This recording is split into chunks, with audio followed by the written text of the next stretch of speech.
Hello everyone, happy morning to all. My name is Sai Dikshit. ఈ training ప్రోగ్రామ్కి వచ్చేసి ఇది మా లాస్ట్ ఫైనల్ డే అనమాట, 15th డే. నేను ఇక్కడికి వచ్చేసి చాలా చేంజెస్ నేర్చుకున్నాను. ఇంట్లో ఉంటే ఈ డేస్ అన్నీ ఎట్లా ఉంటాయి, ఇక్కడికి వచ్చేసి చాలా ఈ 2 hours 3 hours అయినా కానీ అదే ఇంట్లో ఉంటే మనం ఫోన్స్ చూస్తాం, లేకపోతే టీవీస్ చూస్తాం. కానీ ఇక్కడికి వచ్చేసి మాత్రం చాలా నేర్చుకున్నాం. ఇట్లా గేమ్స్ వల్ల మనకి ఒక్కొక్క గేమ్కి ఒక్కొక్క క్రాఫ్ట్కి మనకి అంటే అర్థం అంటే మెమొరీ అనమాట. అండ్ చాలా డిఫరెంట్ ఉంది. మన ఇది స్కూల్కి అన్నా ఈ ట్రైనింగ్ ప్రోగ్రామ్ కన్నా చాలా డిఫరెంట్గా ఉంది. మన స్కూల్కి ఏంటంటే మనం టీచర్స్ ఉన్నాం కానీ చాలా భయపడ్డాం.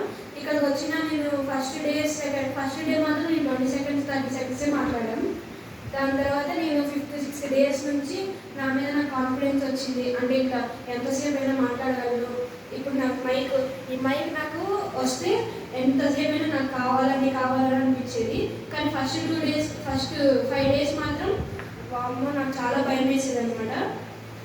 అంటే నేను ఫస్ట్ 5 days మాత్రం ఫస్ట్ 2 days మాత్రం మా పేరెంట్స్ బలవంతం మీద వచ్చాను. అంటే నాకు ఎట్లుంటుంది ఇవన్నీ నాకు తెలియదు కాబట్టి ఫస్ట్ 2 days మాత్రం మా పేరెంట్స్ బలవంతం మీద వచ్చాను. 3rd 4th డే నుంచి మాత్రం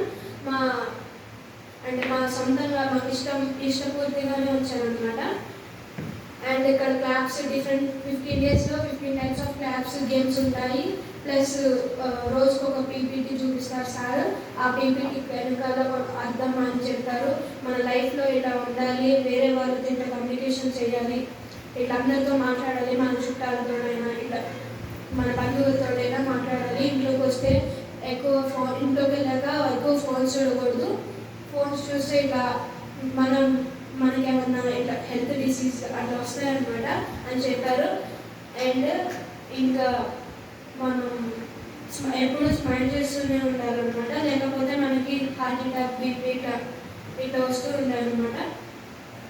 అండ్ అంతా నాకు ఈ 15 ఇంకా పెడితే సార్ ఎప్పుడైతే పెడతానో అప్పుడు జాయిన్ అవ్వాలని ఉంది.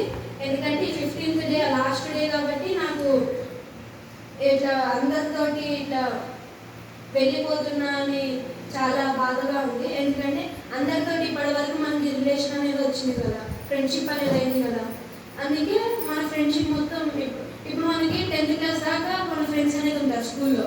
మళ్ళీ 10th class తర్వాత వేరే వెళ్తారు కదా, వేరే కాలేజ్కి వెళ్ళా కానీ అక్కడ మిస్ అవ్వదు కదా. అలానే ఇది కూడా. అండ్ సార్ స్టూడెంట్స్ లాగా కాకుండా అంతా ఒక ఫ్యామిలీ మెంబర్ లాగా నేర్పించారు. ఆడుతూ పాడుతూ మొత్తం నేర్చుకున్నాం అనమాట. అంతా మంచిగానే ఉంది. అండ్ ఫస్ట్ 5 days మాత్రం ఇది చూస్తే చాలా భయం వేసేది అనమాట. ఎందుకంటే మనకు ఎప్పుడూ అలవాటు లేదు కదా, అందుకే మనకి చూస్తే ఎప్పుడు చాలా భయం వేసేది. కానీ నాకు ఒక 6-7 days నుంచి నాకు అలవాటు అయిపోయింది. 14-15 days నుంచి ఇది ఎప్పుడు వస్తుందా అని మంచిగా మాట్లాడేవాళ్ళం. మన పేరెంట్స్ ఇప్పుడు మేము పంపిస్తున్నాం కదా, మీకు ఏమన్నా చేంజ్ వచ్చిందా అంటే మీరు ఎంతమందిలోనైనా మాట్లాడగలరా అని మా మమ్మీ అడిగింది. నేను కూడా చెప్పా, ఎంతమంది ఉన్నా కానీ నాకు మాట్లాడే ధైర్యం వచ్చింది. ఇట్లా సార్ మంచిగా మోటివేషన్ ఇస్తున్నారు, మంచిగా ఆడుతూ పాడుతూ నేర్చుకుంటున్నాం అని చెప్పేసా. ఎంతమంది ఉన్నా కానీ నాకు మాట్లాడే ధైర్యం వచ్చింది అని చెప్పేసా. ఎందుకంటే నిజంగానే వచ్చింది. ఎందుకంటే ఈ క్లాస్ అలాంటిది, ఇట్లా మొత్తం ఆడుతూ పాడుతూ మంచిగా సార్ నేర్పించారనమాట. మీరు ఎవరైనా మా ఫ్రెండ్స్ కూడా చెప్పాను, వస్తా అన్నారు. ఒకళ్ళు వస్తా అన్నారు కానీ వాళ్ళు రాలేదు. అంటే వచ్చాక మీకు వీలుంటే నెక్స్ట్ డే నుంచి కంటిన్యూ అవ్వచ్చు. సుధీర్ సార్ మాత్రం చాలా స్లోగా మంచిగా చెప్పారనమాట. Thanks for giving. Thank you.